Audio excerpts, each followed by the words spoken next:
I don't know. I think this is the one. I think this is our first house. It's beautiful. And your room is cool too.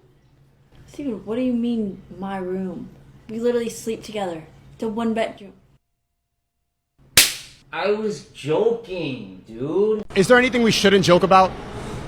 9/11 was pretty awful. I might stay away from that, but Every time I make a 9/11 joke, it bombs. Reproductive rights. I Yeah. had all these jokes about it. I'm going to abort them now. Reproductive rights. that was a good one. You see how you laughed at the one thing you said not to joke about? See, I am a hypocrite. It's not because I like the bad boys or whatever. I like nice guys. But like there's no attractive nice guys. Claim that you're a two-spirit penguin. Yeah, you know why I did that? Go on. Because you and I had this debate about the 100 genders. Yeah. And I made the point, if literally you can now identify in 100 different ways your gender, including two-spirit person and all this other stuff, then I am entitled to identify as a two-spirit penguin. In other words, there are no limits. And what's interesting is, you want me to respect all those 100 genders, however ludicrous some of them are, but you have zero respect for my right to identify myself in any way I see fit. So in other words, it's one rule for you. You say everyone's entitled to say they can be whatever they want. But the moment I decide that I want to be a two-spirit penguin, you go absolutely nuts and want to control how I self-identify. That's not how it That is works. the point I'm making. Women are 100% okay with sharing men. It's been that way since the beginning of time. I would say it's even more apparent now. With Instagram, dating apps, etc., a minority of men are getting a majority of the women. And women are okay with that. I mean, walk into a nightclub. It's probably one of the most carnal representations of human nature. All the women are sitting in one section with a bunch of the guys that have the highest perceived status in that social setting, versus all the other guys who are out there in general admission struggling. Women always gravitate towards the best guys, and they're willing to share those guys. So now? I can now. How are you? Okay. I'm good. Thank you. Good. How old are you? I'm 47. All right. What do you got for me? So, yeah, I wanted to know, I'm 47. I've been married, but I'm divorced. I have a 15-year-old son. And I want a high-value man. Why? Oh, that's a great question. What is? The why is, first, I hope you don't eat me for this, but I feel like I deserve it. I feel worthy. Huh. That's nice.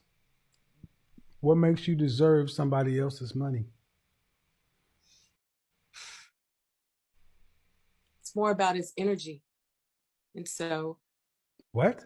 I think. It's more about it's more about an energy? Energy. No, excuse me, man.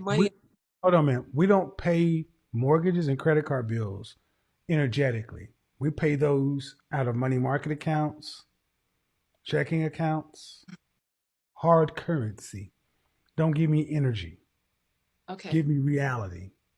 Yeah. Thank you. Yeah. So the question was, why am I deserving of his money? Yeah. At 47 years old. Ooh, that's such a good question. No, isn't it? Yes. Did you go to college? Yes. Did you go to graduate school? Yes. Master's? PhD? Yeah. Working on PhD right now. I'm a PhD. Right. And your ex-husband did what? Oh gosh, my ex-husband was he was a junkyard pizza delivery, yeah. Isn't that something? Yeah. So now you expect at almost half 100 to just get a high value man after dating Fred Sanford. I rebuke. Have you ever heard of World Star Hip Hop? Yes. You have? I'm sorry, I didn't hear the last part. Have you ever heard of World Star Hip Hop? No. You haven't? No. Well, you will. I'll make you famous. Are you trolling me or are you being dead ass serious? So no, I'm being dead ass serious. No, and it's sad. Why? Why at half 100 years old do you deserve why do you deserve, I don't know why anybody deserves anything, but why do you at half 100 deserve a high value man? I'm not understanding. Well, help me understand.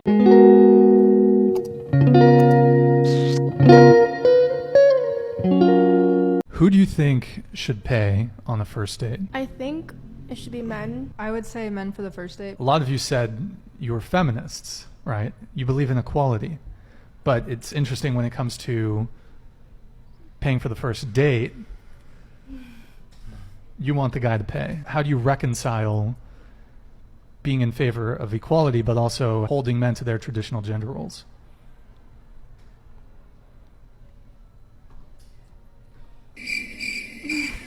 I mean, like this is just honestly straight stupidity. Like the fact that they just say the stuff, they don't even think about it. Like, and they're gonna leave that room, whatever space they are in the podcast, and literally just go do the same shit and just continue living the same life without actually thinking about what this dude just dead ass told them. It's crazy. It's the society we live in, man. Why do I feel like it's so much pressure on women nowadays and not the men? It used to be the men. Now it's the women. So much more expected out of women nowadays. Women are always just like, you know, trying to get it, trying to improve. Do you really think that there's a societal pressure for women to improve? Who's holding women accountable? In what ways do you think women have more pressure? I feel like it all starts with beauty, looks, resources. Physical features. That's the pressure. Men, it's pressure to provide. It's pressure to be a better person, to do everything else in life to make life worth living. It's your pressure to put on longer eyelashes. And put on more makeup. Stay single for a while, see who walks in and out of your life. Don't try and commit to anything too big, especially when you're building your dreams. But if you haven't made any money yet, you know, you're still maybe living with your parents, you're not where you want to be, you're not driving the car you want, obsessing over some woman, even if she is a high quality woman, could still drag you down. I'd like to think that she wouldn't, but the distraction factor is real. If you have a 10, even with 0 red flags, you want to stay home and have sex all day. You don't want to go out there and build your dreams, because what are you building for? Why are you building the nest if you've already attracted what you want? I want you to wait until this generation of girls that have only and sell their body online and do and all of this stuff that is supported and empowered until they have children and their children see, because the internet isn't going anywhere. It's going to be on the internet forever. You think Lana Rhoades is going to ever have her videos wiped off the internet? No shot. It'll always be there. Wait till that kid grows up and sees what his mother did. I don't know how bad our culture is going to be then, but I'm telling you right now, this is a storm and this is a recipe for the destruction of our society. I feel so bad for her kid, bro. Like, words can't even express how bad I feel for him. Them mama jokes are gonna like hit him, bro. Like that shit will stick to its core. And it's crazy because his mom, she's trying to change now, but bro, that shit's gonna be on the internet forever. Your kid's gonna have to suffer that, and it's a boy too, so he's not getting away with none of that shit.